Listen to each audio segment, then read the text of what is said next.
Terima kasih Pastor Yongki untuk waktu dan tempatnya. Shalom Bapak Ibu Saudara-saudariku yang dikasih Tuhan. Semangat pagi, semangat sore buat ada yang di Indonesia ya. Tuhan Yesus memberkati kita semua.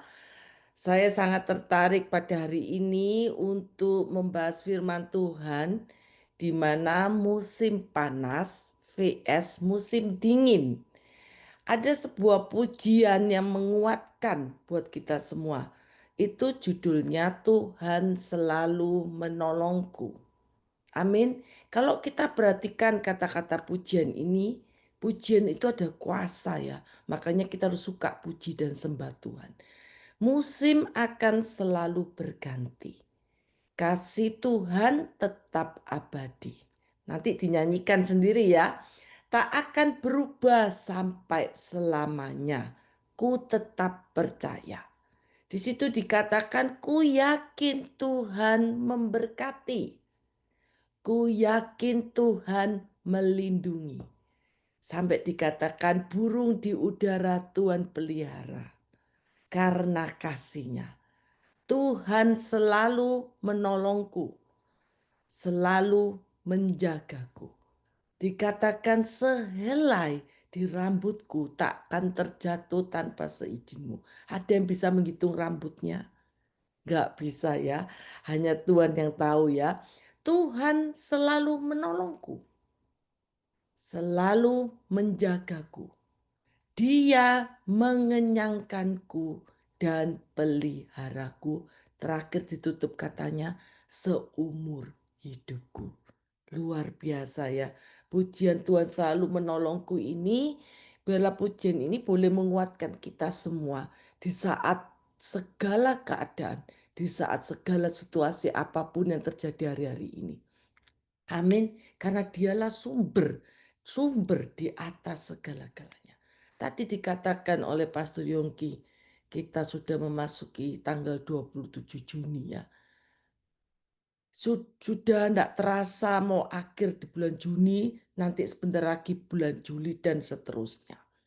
Dan di Amerika ini ada 4 musim ya Bapak Ibu Saudara-saudari ya.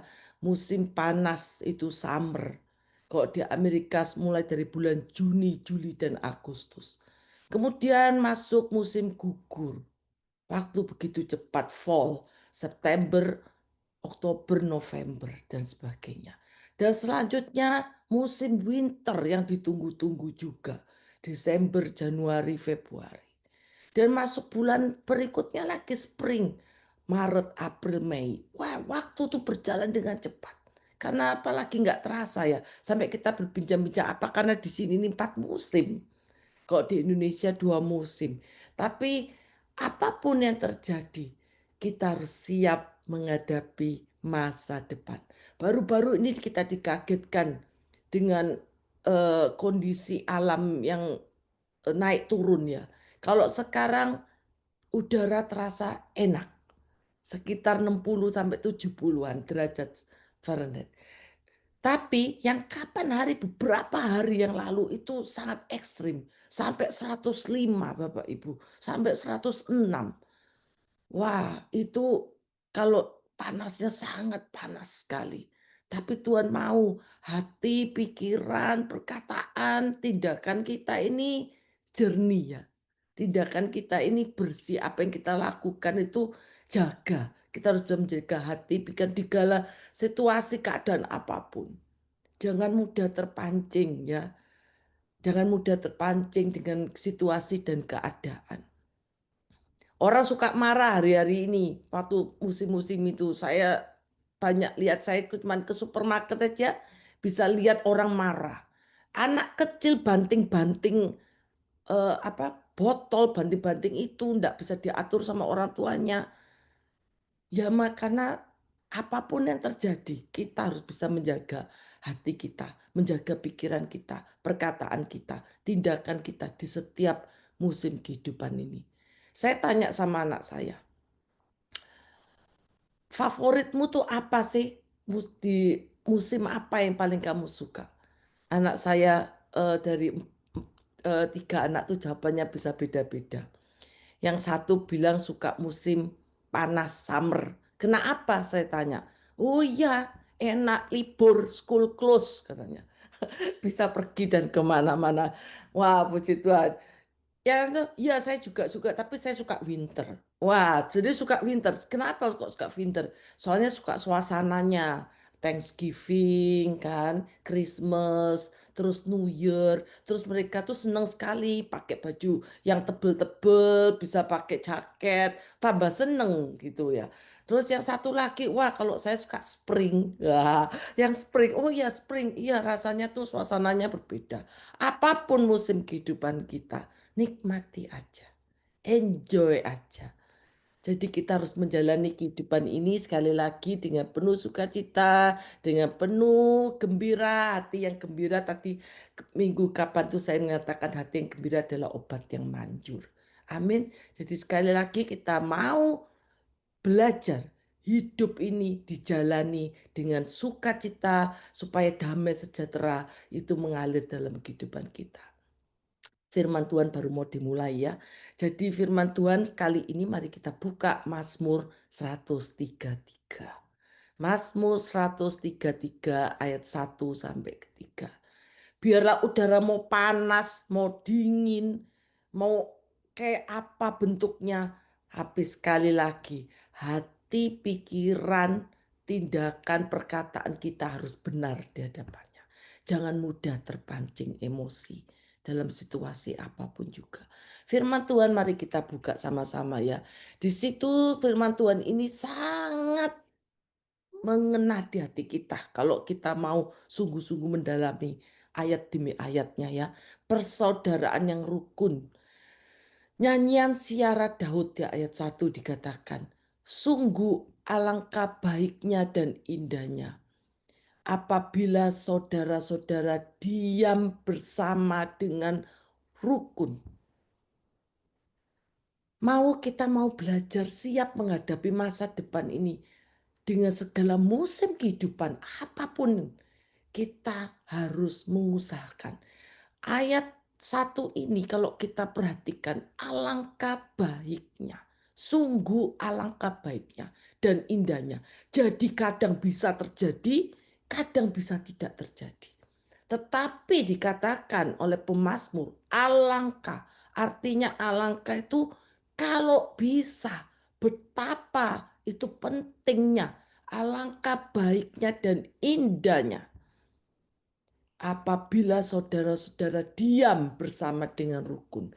Di ayat 1 ini kalau kita perhatikan, diam bersama dengan rukun artinya rukun itu kita damai, tidak ada pertikaian, harmonis, dan sekali lagi kerukunan ini kalau saya ambil dimulai dengan apa?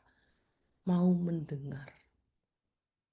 Diam itu berarti kita mau dengar.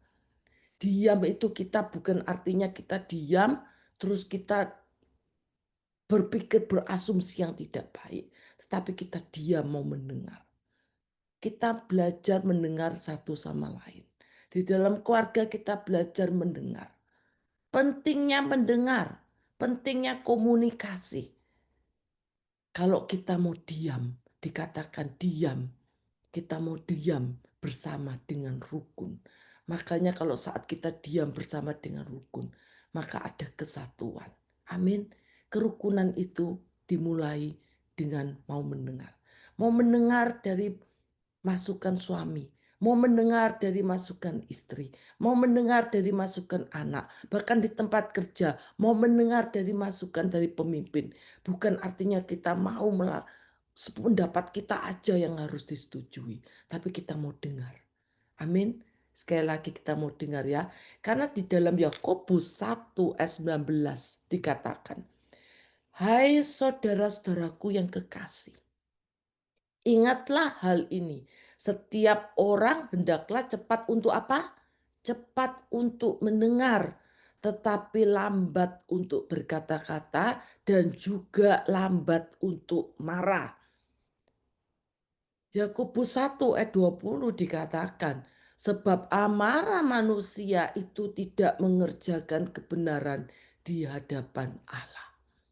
Jadi kita nih mau belajar kerukunan itu diusahakan dengan kita mau mendengar.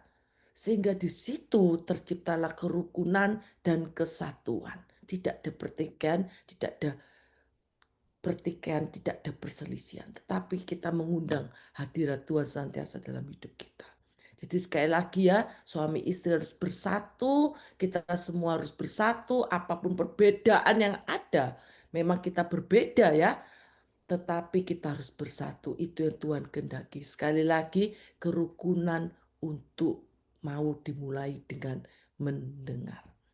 Yang kedua dikatakan, Mazmur 133 ayat kedua, seperti minyak yang baik di atas kepala, meleleh ke janggut.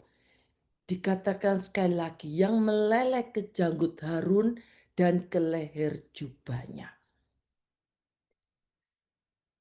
Kalau The Amplified Bible dikatakan minyak ini yang baik itu seperti minyak wangi yang berharga. Yang dituangkan di atas kepala mengalir ke janggut, bahkan ke janggut Harun, yaitu kenapa disebut janggut Harun? Karena itu dianggap sebagai imam besar. Imam besar yang dipercaya Tuhan, yang diurapi Tuhan. Yang turun ke kerah dan rok pakaiannya. Itu kalau di Amplified Bible, menguduskan seluruh tubuh. Jadi minyak ini dikatakan sesuatu yang sangat berharga, sesuatu yang sangat mahal, diperumpamakan seperti minyak. Meleleh diartikan dua kali kata meleleh. Meleleh dua kali dari kepala sampai turun sampai ke bawah. Betapa Tuhan itu memberikan suatu perumpamaan yang begitu luar biasa kepada pemazmur ini. Diberikan hikmat. Jadi kerukunan itu harus dimulai dengan hati yang bersih. Bapak, Ibu, Saudari. Hati yang bersih, kekudusan. Minyak ini melambangkan kekudusan. Sesuatu yang mahal, sesuatu yang berharga. Sehingga kita harus memulai kerukunan dengan hati yang bersih. Dan kerukunan ini juga dikabarkan kita harus memulai dengan kerendahan hati.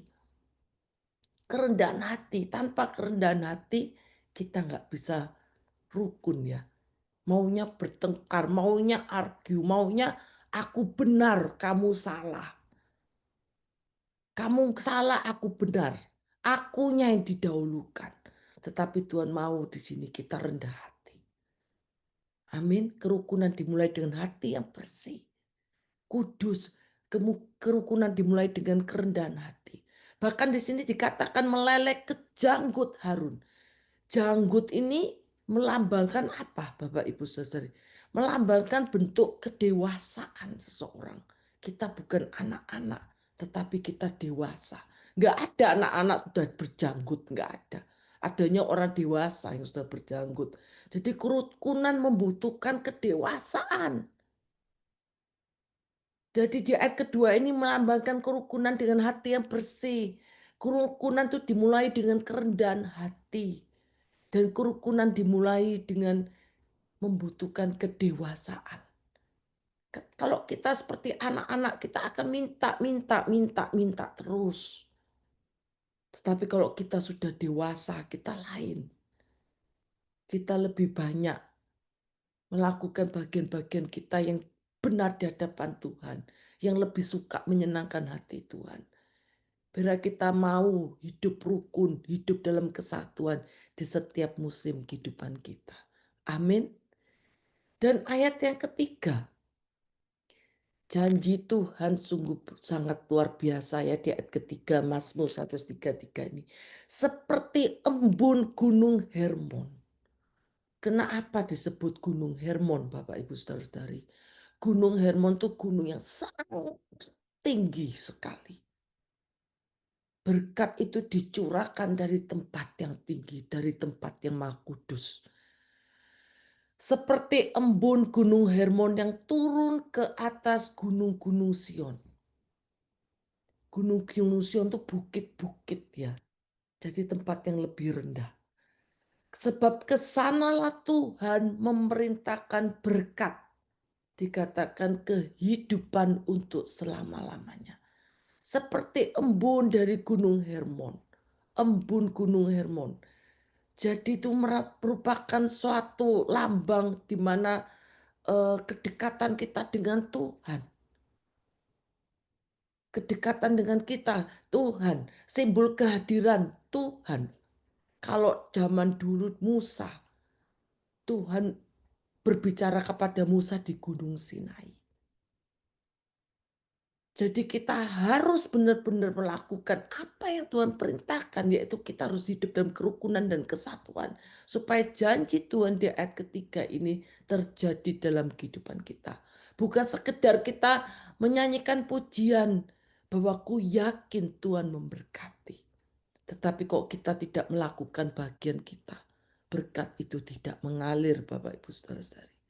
Ada bagian yang harus kita kerjakan. Ada bagian yang kita lakukan. Jadi pujian itu baik. Pujian itu kita imanin, kita yakinin ada kuasa. Ku yakin dan percaya Tuhan akan menolongku. Ku yakin Tuhan memberkatiku. Ku yakin Tuhan melindungiku. Tetapi ada bagian yang tahu Tuhan lakukan dalam hidup kita. Yaitu Tuhan mau hiduplah rukun. Jaga kerukunan, jaga kesatuan, dan diusahakan. Kerukunan tidak bisa terjadi dengan sendirinya tanpa kita mengusahakan. Ingat ya, suami istri awal pacaran, wah rukun banget. Rukun, hampir dikatakan hampir kalau bisa tuh tidak ada perselisihan. Maunya mengalah, mengalah. Masuk mobil pintu dibukakan. Wah, romantis ya. Masuk mobil pintu dibukakan. Ditutup. Apa masih ada hari-hari ini suami membukakan pintu buat istrinya kok naik mobil? Ya, seperti itu ya. Jadi kerukunan itu harus diusahakan. Ya, kelihatannya kamu tapi itu menimbulkan kasih. Kalau misalnya bawa berat dibawakan atau gantian, saling saling apa ya, saling saling membantu lah, saling tolong menolong. Jadi kerukunan itu harus diciptakan, jangan cuek. Jangan cuek kalau kita lihat, oh ya kita tolong, saling tolong menolong, alangkah baiknya, alangkah indahnya. Jadi harus diusahakan ya. Jadi kerukunan itu memang membutuhkan kesabaran. Harus sabar satu sama lain. Ya, kerukunan itu terakhir firman Tuhan menurunkan berkat. Amin. Kerukunan itu menurunkan berkat. Tetapi apa sih penghalang daripada kerukunan itu? Kerukunan itu penghalangnya cuma satu sebenarnya. Komunikasi. Kalau nggak ada komunikasi yang baik, kerukunan itu dan kesatuan sulit didapatkan. Amin. Jadi sekali lagi, komunikasi itu sangat penting. Jadi sekali lagi kalau memang ada yang dipikir, makanya jangan berasumsi yang tidak baik. Jangan berpikir yang negatif. Ada yang perlu ditanyakan, lebih baik bertanya. Daripada kita berasumsi, daripada pikir-pikir, kok sekarang dia pendiam ya? Misalnya seperti itu. Kok aku nggak diajak omong ya sama dia? Gitu misalnya, ketemu sama temen. Tak sapa, cuma hmm, atau cuma lihat gitu aja. Biasanya kalau tak sapa, halo apa kabar? Baik, apa kabarmu? Dari mana kok sudah lama ndak kelihatan? Cuma ketawa, senyum saja. Terus kita mulai berpikir, kenapa dia cuma senyum aja? Biasanya dia akan cerita, ketawa-tawa. Kali ini kita tahu kalau kita bertanya. Saya sekarang lebih baik bertanya. Saya tanya, kamu kok kenapa sih kok diem? Ada masalah tah? Biasanya ketawa, langsung aja ngomong. Tanya aja ke depan. Biasanya kamu ketawa, kenapa nih kok diem ada masalah? Aku nggak bisa. Lagi kepikiran, nah, ternyata sakit perut Bapak Ibu Saudara-saudari kok setelah saya tanya, kenapa kamu? Aku sakit perut. Kamu tahu enggak kamar mandi di sebelah mana? Oh my goodness ya. Ternyata sakit perut. Jadi seperti itu. Jadi enggak ada yang tahu. Jadi lebih baik bertanya daripada berkira-kira, berasumsi yang tidak baik. Jadi kerukunan itu harus diciptakan, diusahakan. seperti Mazmur 133 ini ya.